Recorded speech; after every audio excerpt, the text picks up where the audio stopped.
Hello, and welcome to AAUW's webinar on intersectionality. We're so pleased that you're with us this evening to go over this really important topic. My name is Shannon Wolf. I'm the Managing Director and Chief of Staff at AAUW, the national office. And with us today, we have two wonderful speakers, and I'm really excited for you to listen to this program and really participate in what we have planned for you tonight.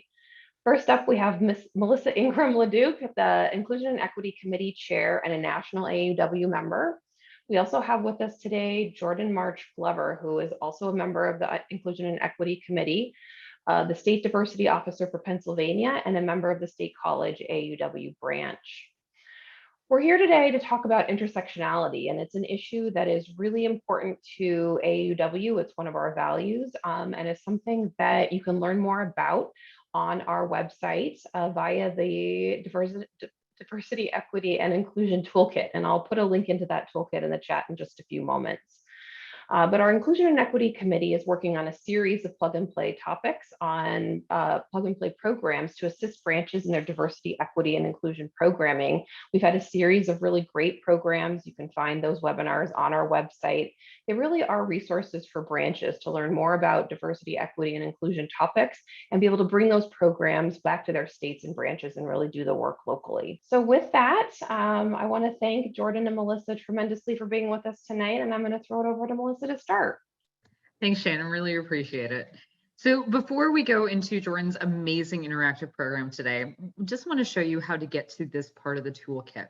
We can access the DEI toolkit from two different ways. And yes, the plug and play program is on the website already. We will go over its location and what is included in the program at the very end of our webinar today. So the first way to get to the toolkit is through the main page by clicking on the membership button. Once on the membership button, please click on the governance link. The other way to get to it is by using the search function. From the search function, please type in DEI toolkit, and either way will take you to the Diversity, Equity, and Inclusion toolkit, which is right underneath the state and branch tools link. From there, please click on the key terms and concepts link in the main page, and under key terms and concepts, scroll down. You'll see this list here. Today, we are talking about intersectionality. And with that, I will turn this over to Jordan. Well, awesome. Thank you so much, Melissa. Hi, everyone. I am so excited to be here tonight and talk a little bit about intersectionality with all of you today. I guess to just introduce myself a little bit, Shannon mentioned, I'm on the state board in Pennsylvania, as well as my local board here in the State College branch, and I'm a member of the Inclusion and Equity Committee. I'm really excited to talk about this topic because I think it's really relevant to a lot of work that we do within AAUW. And of course, it goes along really nicely with the plug and play program that we're debuting this month about intersectionality. And I know Melissa will come back at the end and talk a little bit specifically about the plug and play, but you'll hear me mention it kind of throughout my program this evening. And so let's talk about intersectionality. What does that word mean? What does this topic kind of include? And before we even dive into it, I just want to kind of address the idea of comfortability, right? When we're talking about any diversity, equity, inclusion, belonging related topic, it sometimes might be an uncomfortable conversation. And if you feel uncomfortable tonight at any point, I want to encourage you to lean into that feeling, right? That's where growth happens. So if you're uncomfortable talking about any of these concepts or thinking about them or wondering questions, write that down and explore that later on, because that's where you're going to grow in the area of these kinds of topics, and specifically in intersectionality, right? So I just want to address that. If you're feeling uncomfortable, lean into it. I think that's great.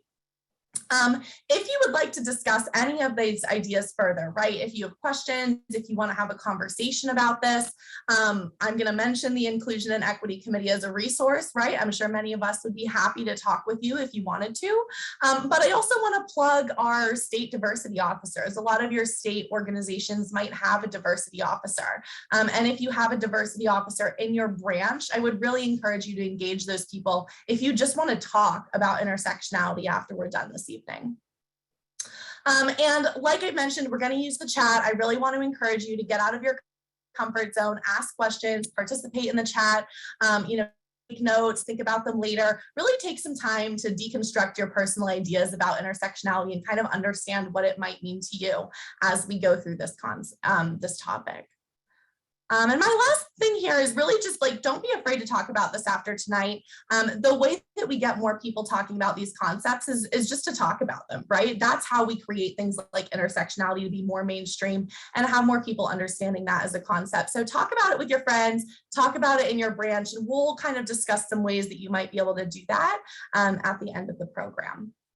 So my first chat-based question, so pop the chat open if you don't have it open already. I really want to know, how comfortable do you feel with the topic of intersectionality? Do you feel like you are an expert in intersectionality? Do you feel like you aren't really sure what that word means? How comfortable are you feeling with the concept of intersectionality and talking about it tonight? Awesome. Very comfortable. Okay, yeah, keep it coming, guys. Very uncomfortable. Please define. Awesome. Okay.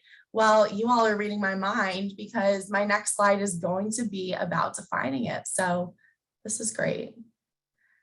Well, we've got quite a range. Very comfortable, so-so. I live it daily. Love to hear more about that. I'm open to learn. Awesome. This is great. Okay, so let's continue on. So what is intersectionality? And it sounds like a lot of you are wondering what that is, right? So the words that are on your screen right now are the dictionary definition of intersectionality, right? And so when you read this, and I'll kind of give you a second to process this and read it on your screens, this is a lot of words, right? And this is a lot of different things packed into one definition. So I'm going to give everybody just kind of like a couple seconds here to read through this and process. So I think what's important here is the very first word in this sentence, the complex, right? This is all very complex. So if you're feeling like you're a beginner with intersectionality and you're new to this concept, I just want you to give yourself grace and understanding that this is a really complex topic, which I don't think is possible to fully understand. So if you're not comfortable with the concepts, if you're feeling like, oh my gosh, this is so much to learn and wrap my head around, you are not alone, and that is just where you're starting, and that is totally fine. So yes, I too appreciate the focus on cumulative effects. Yes, so we're going to kind of break down this definition because this is a lot of big words in one place. And so what does this really mean, right? So a few kind of tidbits I'll add as we're kind of unpacking what intersectionality is. So I think of intersectionality as linking us together by the ways that we're different. So when we're talking about what intersectionality is all those points that make us individual. And while we're here, right, on Earth, we're looking for people that are similar to us. And so the purpose of intersectionality is to help us understand how we are different from each other, finding those people that match those differences. And so linking people together by the ways we differ is kind of one of the ways that I start with explaining intersectionality. So finding people, with things in common, things that you may have in common with others, and then examining all of that, right? That's what makes up intersectionality. So I think the other important aspect of intersectionality comes with assumptions. And I know we've done, some work within AAUW, kind of challenging our own assumptions of other people. And so understanding intersectionality means that we ideally would never assume something about someone, right? Ideally, we would put all of our assumptions aside. But that's not always possible, right? Because we're all human. We all have different lived experiences bringing us to this point. So it's not always possible for us to live life just with an assumption-free lens. So knowing that, you're going to do your best to kind of not assume things about others, but also knowing that you may make assumptions just because of you're human and this is the human experience, right? I think it's important to remember that most identities are invisible. So most of the things about us that make up us are not able to be seen, right? When you're just kind of talking with someone else. And then intersectionality is a thought framework. And this is something that I really want to drive home tonight, because intersectionality is not really a concept that we can just like take back and kind of implement in our day-to-day lives.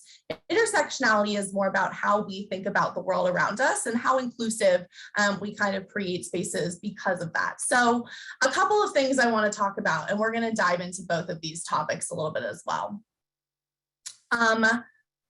Social identities. So we're going to talk through some different social identities here in a second, but social identities are basically like that's who we are. That's what makes up who we are. All of the different parts of us, all the different things we've experienced, all overlap to make up Jordan, right? And make up you as an individual person. And so intersectionality is thinking about how of those things overlap.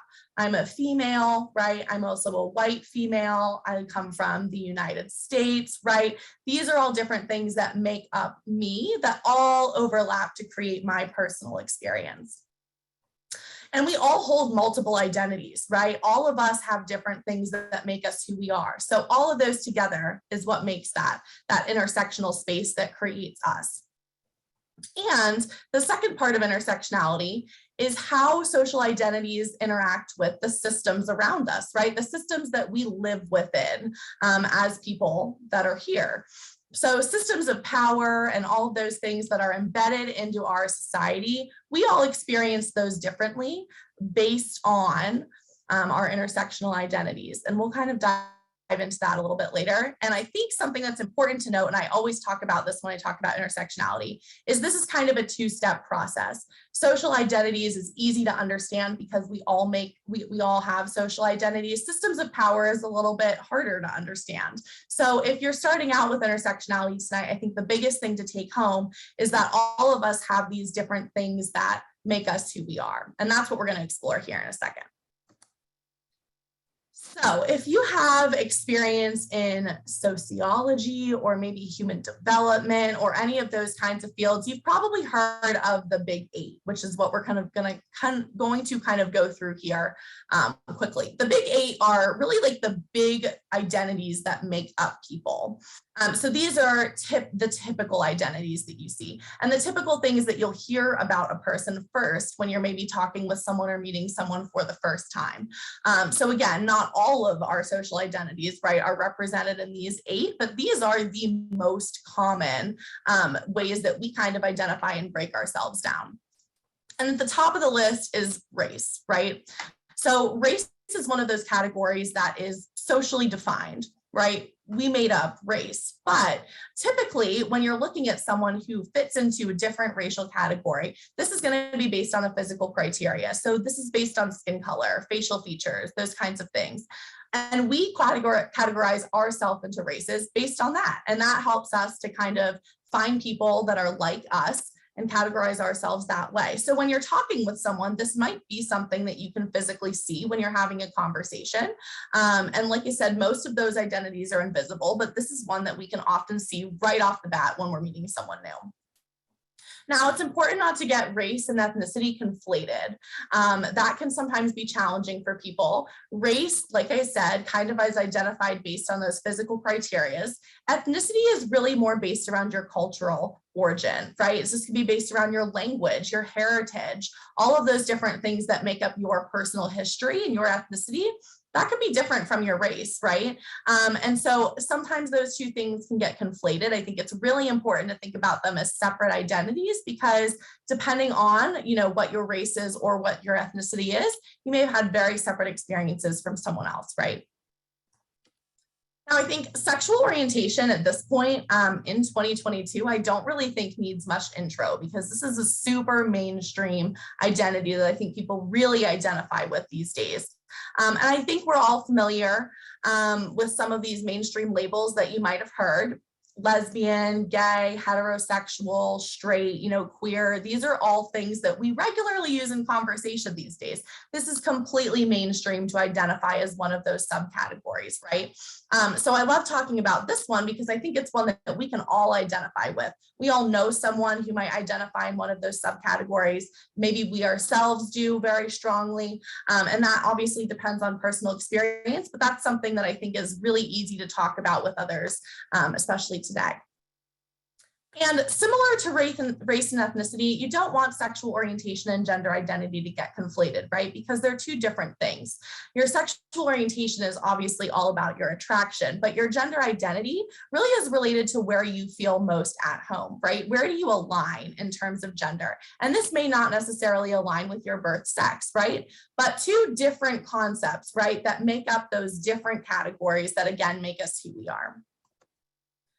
Ability is something that I also think is really important to talk about because we don't hear a ton of conversation about ability versus disability.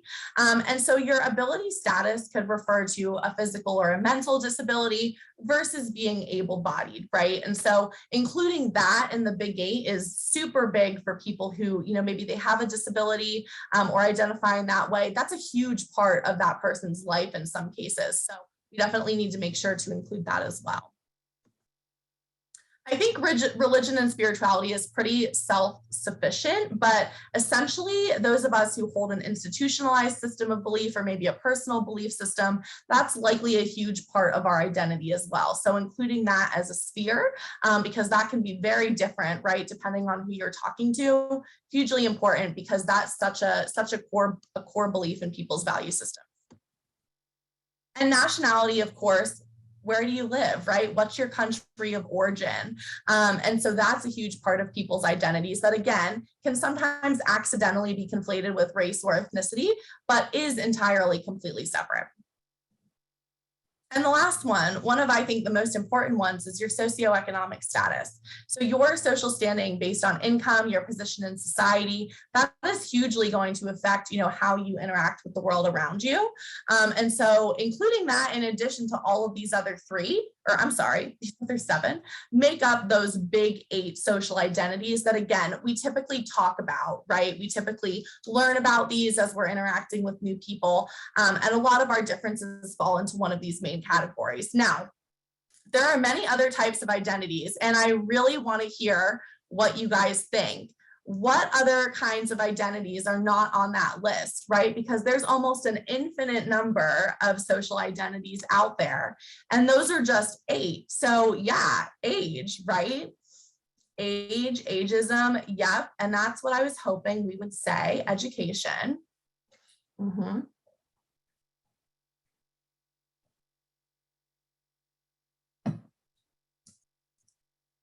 These are great. Keep them coming.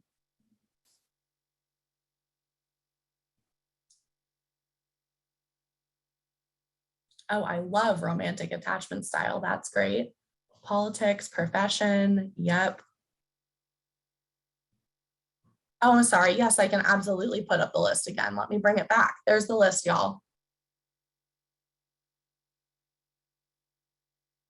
Health status.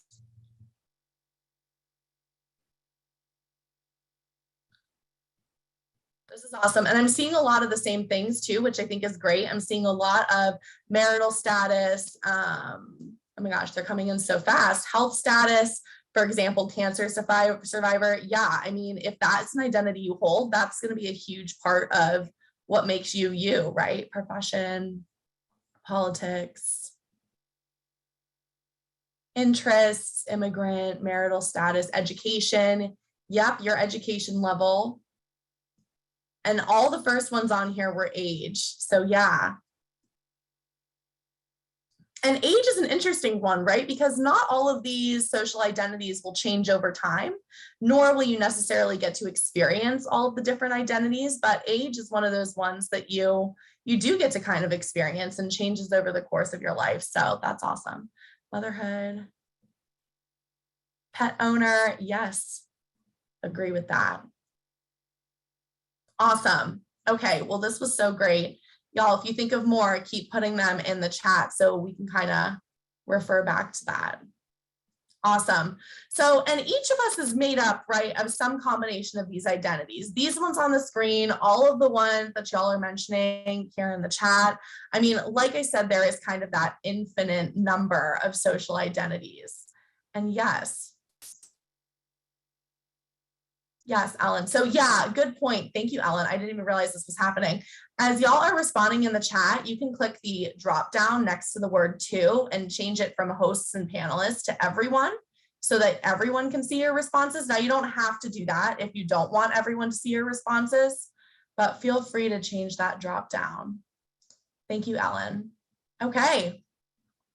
So we're going to keep it rolling here. If y'all are thinking more things, like I said, please put them in the chat and we can kind of continue to revisit those throughout the evening. So we're going to switch gears here a little bit and watch a quick video. I absolutely love this video, so I'm hoping you guys like it as much as I do. It's going to take me a second to bring it up on the screen here, so just bear with me.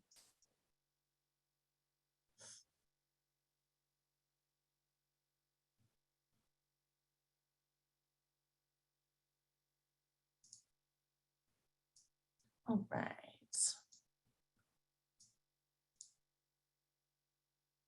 Can I just get a yes in the chat if you guys can see the video screen here?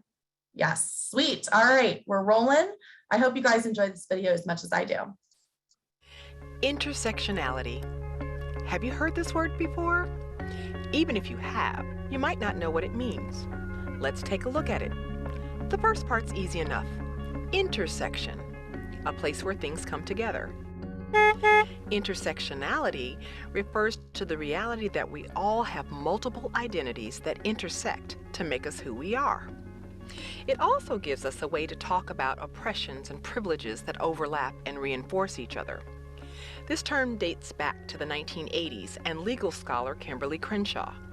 She noticed that we didn't have an effective way to talk about how the experiences of Black women are different from the experiences of Black men and of white women. How? Black women endure both gender discrimination and racial discrimination. Over the last 30 years, scholars, educators, and activists have expanded the use of the word intersectionality to talk about identities beyond race and gender. Let's look at a few examples. Jerry has a disability, and his family lives below the poverty line. He is the oldest of 10, which requires him to do a lot of caregiving, and sometimes keeps him out of school. No one in the school counseling office has talked to Jerry or his parents about his plans for after graduation. He has applied for several jobs, but never gets called back. Fatima is Muslim and recently came to the United States from Somalia. She finds that many people at her school make assumptions about her values and abilities before they speak to her. Many of her classmates think she shouldn't be at their school at all. Greta comes from an affluent family. Both her parents and grandparents went to college, and her father owns a successful business. She doesn't think about her identity very often, but she does think of herself as someone who will go to college and get a good job once she graduates. Think about Greta's situation as opposed to Fatima's or Jerry's. Fatima and Jerry are members of marginalized groups. They don't get to choose whether or not to think about their identities. Greta, on the other hand, can ignore intersectionality if she wants to. Life isn't the same for everyone, even for people who share identity characteristics. By adopting an intersectional lens, we have a better opportunity to understand why and to change the institutions that help and harm us based on who we are. Want to learn more? Read our story, Teaching at the Intersections, in the summer 2016 issue of Teaching Tolerance. Okay, so the rest is just self-promo for the summer 2016 issue of Teaching Tolerance magazine. So I'm going to get us back to the PowerPoint here. What did you guys think? Any comments on that video? Any follow-up thoughts? I'll be happy to drop the link to that at the end tonight if you want to share that with anyone in your branch. But I think that video does a great job at just kind of outlining how those differences between us can kind of exasperate over time and, you know, eventually cause disadvantages. Awesome. Yeah. Well, here, since we want the link, let me just pop it in there right now. And that way you guys have it. Okay. Yeah, I love that video. Okay. So let's continue on here. So let's talk a little bit about intersectionality in AAUW. So some of the ways, and I think this will be a good exercise to think about how some of our identities can overlap as a group, right? Things that bind us together can be aspects of us that are similar, but at the same time, we can all also have aspects that are completely different from each other. And so I think intersectionality is a key component of our organization, right? We are primarily advocating for the success of women in so many ways, the advancement of women, but the experience that women have is so vastly different just based on all of these other different categories and identities that we fall into. So I'm going to bring us back to the chat here to talk about a couple of things. The first question I'd really love to get your thoughts on are what are some of the ways that we as AAUW members and supporters are like each other across the organization, right? So across our state lines, across our branch organizations, across our whole national organization, what are things that identities that bind us together as AAUW women?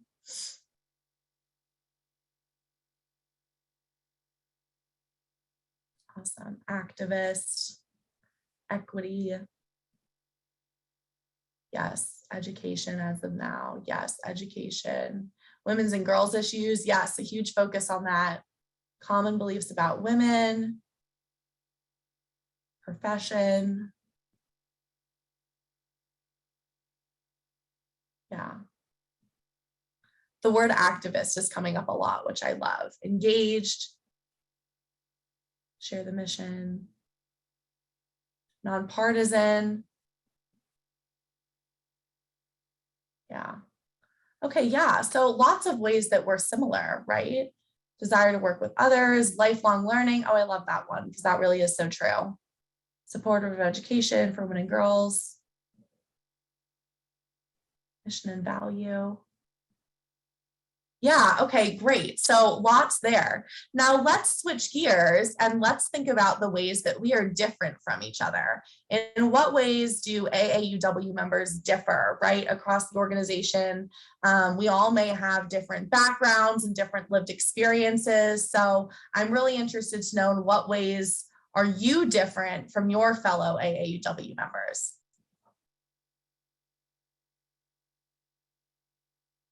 Religion, political beliefs, rural versus urban area.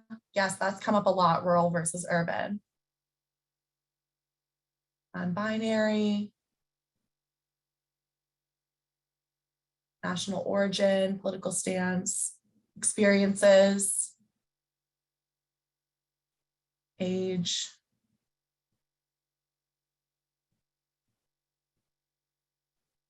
Prior life experiences, birth location. This is great, guys. Keep it coming. How we were raised. Yeah, right. I mean, the list goes on and on and on. Introvert.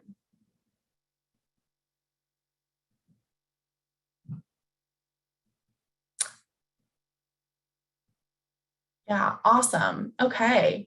So, I mean, what I'm gathering from this is that the list of reasons that we are different it's substantially longer than the things that make us similar, right? Physical ability, marital status. Yeah, this is great. Okay, so thank you guys so much for sharing all of this. This is really awesome. All right, let's see here. All right, I'm going to keep it going so we've got time to go over the toolkit here as well and do some questions. So, like I said, as you guys can kind of see, the amount of ways that we differ from each other really is a longer list than the things that we are similar to, right? And this is the key concept to intersectionality, and the thing that I think is most important for us to remember as AAUW members and kind of as we advance, you know, obviously equity for women and girls in our own missions, is that we have to be open to understanding everything that makes up the female experience, right? The female experience is varied across all of these different categories. And so understanding that and kind of being open to that and working with that, I think is one of the key concepts as we continue to think about intersectionality and how it applies. So let's talk a little bit about how to apply intersectionality in your work within AAUW, right? And as I kind of mentioned, this is hard to do because intersectionality is a concept, not a thing, right? It's an understanding of how the world around you works rather than something that you can directly apply. And so what I think is one of the biggest things with intersectionality is just educating each other. I think we'll talk about the plug and play here in a second, but I think the plug and play for this topic specifically is really excellent and would be a fantastic exercise to kind of getting you in and talking about these concepts with your branch members. And so how to apply intersectionality, the first thing on my list is the plug and play programming, going through that in the toolkit and doing that. Maybe you do that as a branch board, maybe you do that as small groups, maybe you have a separate program for that. But I think so many things we can uncover about intersectionality just by talking about it.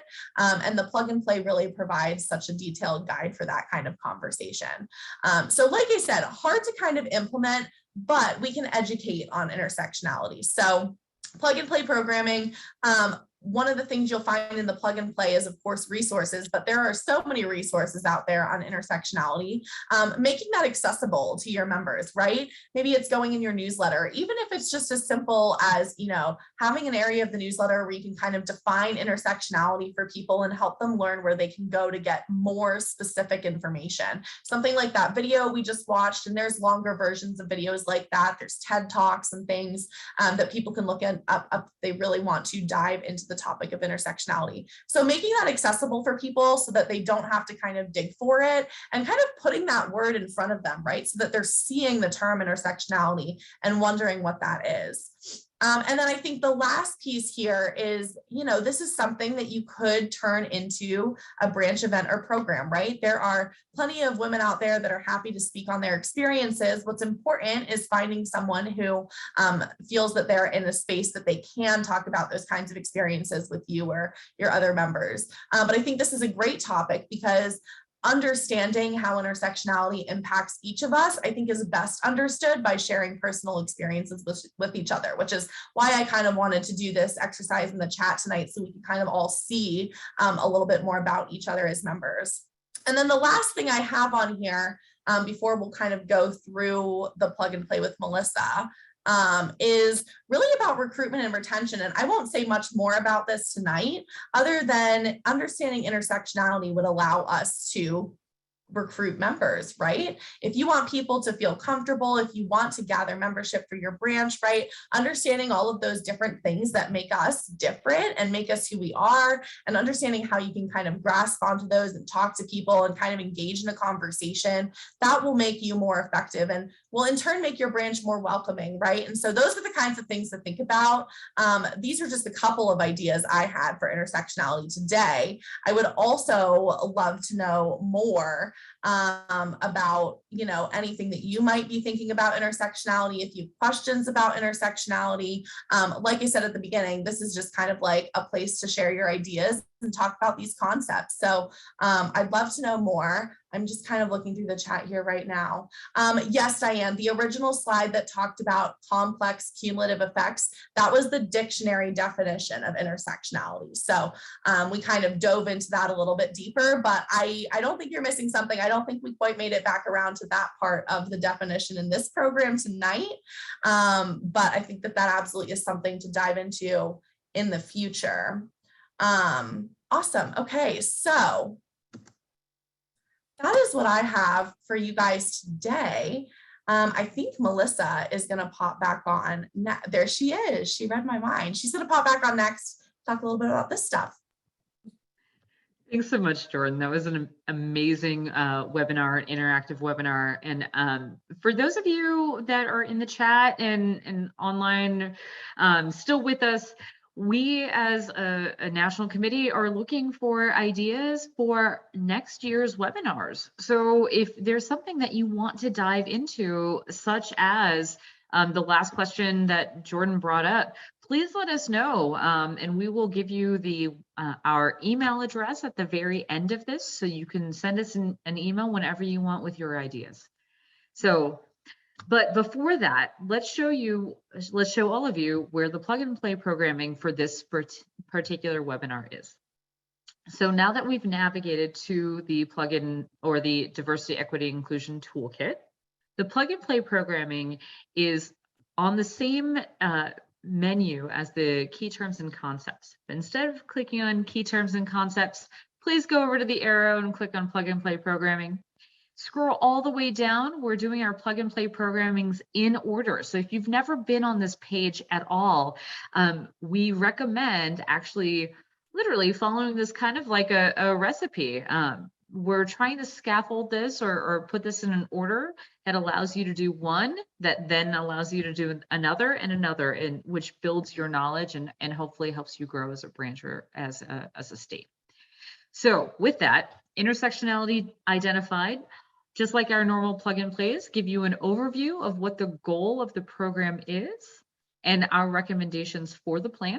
The next part of it is what the facilitator needs to do. And the facilitator doesn't necessarily need to be a state or branch diversity officer. It needs to be someone who's interested in the topic and is willing to talk about it with others and help others really explore this. So for the facilitator prep, we outline some expectations for both the facilitator and the participants, so everyone knows what's expected of them to get the most out of this program. And then for implementing the program, in this one, we have some opening videos that are optional, but we recommend choosing at least one of them or an opening activity just to get everyone starting to think about the topic of intersectionality on a very personal level. And with that, our next webinar is going to be on the 26th of May at 7 p.m. Eastern. We are going to wrap up this series with a social justice discussion. So again, please contact us at diversity@aauw.org with any questions, comments, or ideas for us. We'd love to hear from you. With that, over to you, Shannon. Thanks, Melissa and Jordan. What a great program tonight. Really appreciate both of you for bringing this important topic to us and sort of giving us a way to kind of hold on to it, I think, with a little more tangibility than sometimes when we hear these concepts be put out there in the world. We did have some great questions that came in while folks were registering. So thanks to everybody who did submit a question. And if you have more questions, please do put them in the chat or the Q&A. We'll monitor those. But Melissa, I think we'll start with you on this one. We get a lot of questions just about, I don't know where to start. These concepts are new. Where do I begin? Where does this one begin with, whether it's intersectionality or diversity, equity, and inclusion work in general? Thanks. I think that's a really great question because this is complex and it feels like there's all these things that feed into it, right? And so what I would suggest is if we're looking at the resources that we have, is I would start literally at the beginning of our toolkit with basic definitions on what is diversity, what is equity, what is inclusion. And from there, now we can look at the different aspects of it in terms of a personal exploration. But unless we have a good foundation on that terminology, I don't think that anything else may make sense in a very deep way. So I'm going to plug the toolkit because the toolkit is a great resource for our members and really for anyone. So on the toolkit, definitely go to the very beginning. And if someone just wants to learn about the key terms, go to the key terms and concepts, and then start with the definitions of diversity and inclusion. We tried to put those definitions in order in terms of what builds upon another. So if someone goes to that website and it doesn't necessarily make sense to them in that order, again, we would love to hear from them. Or if we're missing some terms in there, we'd love to hear that too. But definitely start in the key terms. Great, thank you. Jordan, I'm going to start with you for this one, and then Melissa, I'd love to hear your opinion on it as well. How do we get members to really engage in these topics and understand them? I mean, there's one thing to kind of say, hey, watch this video or whatever, but how can we truly create spaces where we can get members and really reach them? Great question. What I always say to this first is you can lead a horse to water, you can't make it drink. So some people will want to learn about these concepts and some people are just not going to be interested. And I think it's important to conserve our energy on the people who are interested and are wanting to make a difference with this kind of knowledge, right? But on the flip side of that, I think you have to make it fun and you have to integrate it into the things that your branch is already doing, right? So if you're already doing a once a month kind of luncheon get together with a speaker, right? Think about how can we make that speaker more aligned with the kinds of topics that we want to educate people on. I think along those lines, I kind of mentioned this at the end, personal stories are the way to go. If you can get people that are willing to come and talk, about their personal stories, about their experiences, sit on a panel, those kinds of things, that's kind of the engagement that you want, right? Because that's where people are really going to say, oh, wow, like I relate to this part of this person's story, or I can really understand where they're coming from. And then they'll start to make those personal connections with the concepts, right? But I do think it's really, really important to not get discouraged when people are like not 100% on board 100% of the time, because there will be people that are super excited about these topics and there will also be people who aren't. And I think it's more beneficial to put your energy into the people that are, you know, excited, willing to learn and willing to talk about these things right off the bat. So that's kind of what I would say about that. Great. Melissa, anything you want to add there? I do think, and thanks, Shannon. So I think to add to Jordan, yes, we definitely have to focus our energy on who really wants to have these conversations, but sometimes people don't know that they need to have this conversation. I was talking to my partner the other day about someone at work, and I had to give him perspective on what this other person may be feeling that he never thought about, and coincidentally, it actually was about intersectionality. So some random comment then led to an actual discussion on, hey, this is somebody else's perspective, that then led to a deeper conversation. So sometimes we just have to listen to figure out, oh, this is something that this person doesn't know about, that they could benefit from just a surface level comment, right? And then they may want to know more, or may think about it and then later on want to know more. Great. Thank you both for that. I think those are really important tips. We have a question in the chat, and it's sort of similar to some things that we heard from the registration questions, which is really about how to network with other folks who are doing programming and how to get good ideas and share ideas between branches and our states. Melissa, you want to take that one? So in terms of diversity, equity, and inclusion, we do have diversity officer meetings once a month with all the state and branches right now. We're hoping to do it with states and get more state officers and you know, have a great conduit to all of our branches. So we try to bridge the gap among those folks just by getting them talking once a month, and that's really helpful. Now, if your folks are not plugged into our diversity officer meetings and want to be, please send us an email and we'll make sure to include you in that group. If you are just trying to find out other things about diversity and equity, again, send us an email and we would love to help you. There is a speaker request form if you want anyone from national to speak at your events. But right now, if we don't know what you all are looking for in terms of networking with others, we don't know the right questions to ask. So please just send us a message and we would love to help you. St. Louis, saw your message, see a bunch of emails. If we don't necessarily capture it in the chat, we're going to try to. Please feel free to send us an email at the diversity@aauw.org, and we'll absolutely add you to the email distro.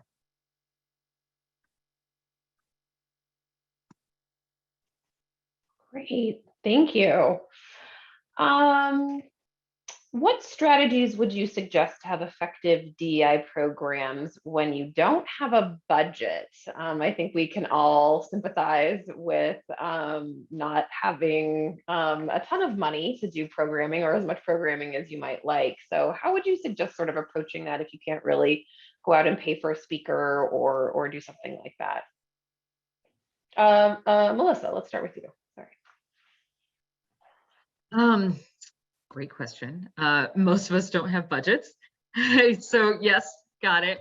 I think that one of the best ways that we can do it is just be present, right? The things that we naturally do and naturally talk about is a way just to network and start building, right?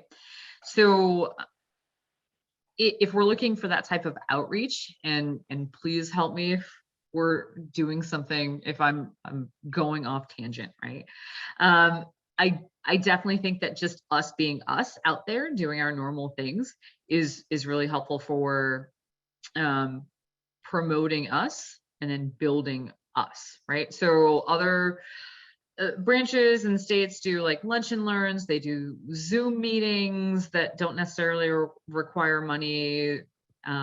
So consider those, but also maybe consider if we're trying to build us in terms of networking and just, building us, think of like charity events, right? That doesn't necessarily take money, but you're putting AAUW out there, you're building yourselves around an event. And that may be a good way just to have some camaraderie and some teamwork, and then get together and have a discussion after. Hopefully that wasn't too far off topic. Can I add something quick, Shannon? Yeah, absolutely. I think something that I've had great success with this in my professional career as well as within AAUW. We're really obviously into educating women and girls. I think one of the biggest things we can do is reach out to women in college and graduate programs, doctorate programs, undergrad programs, and utilize them as a resource, right? I know for me, a lot of my public speaking kind of began with AAUW. And so using women that are kind of like doing cool things in your local community as a resource for those programs, that's going to either be like a low cost, potentially free option that you can provide. And I always like to pitch this, if you're near a college or university, a lot of those have create your own internship programs, right? Create your own program that you can kind of complete a project for credit. And so that's a way that we can kind of both advance, a specific women or girls interest, while also kind of getting some relevant and current information into the things that we're planning. So I always just like to plug that idea because I've had a lot of success with that. So that's terrific. Thanks, Jordan. I think we've had some really good suggestions in the chat as well from Cindy. Check out the resources available in your state via the internet. People interested in this topic generally love to talk about it. I think that's very true. And Zoom helps. So we've seen with the pandemic that we can all do Zoom. Obviously, you're all here tonight. And sometimes that can be an easier way for people to connect with a group rather than having to spend time and travel and, come out and do all of that. So definitely think about that. And definitely think about promoting the toolkit. The toolkit is free to use. It is available to everybody in the world who can access the website, that is. And that's a really good point that we do want it to be, obviously it's a resource for members, but it can be a resource for anybody. So it's not always about what we can get as members of AAUW, it's about what we can provide to the world as well. Obviously, that's why we're all here to sort of advance equity. So really think about how we can share that as well. And I think there was one more, where was that? Oh, campus professors, yeah, from Rita saying, the Pennsylvania State Commonwealth campus professors are expected to have community connections and they will speak for free. So that's a really interesting idea and kind of gets to my next question, I think, about community and community connections. So can you think about, this is to either Jordan or Melissa, I don't know if you have any ideas on this, but what do you all do to sort of, what kind of resources can members tap, within their own communities to really help either have programming on this or really just have good conversations with folks about these topics? So I think one thing that we've heard our states and branches do is whatever topic that they're interested in, they find other organizations that are also interested in that topic. And then they start to pool effort and resources, right? Which then gets whatever topic that is or whatever activity they want to do momentum, right? So that's one thing to do. It does require a little bit of research, but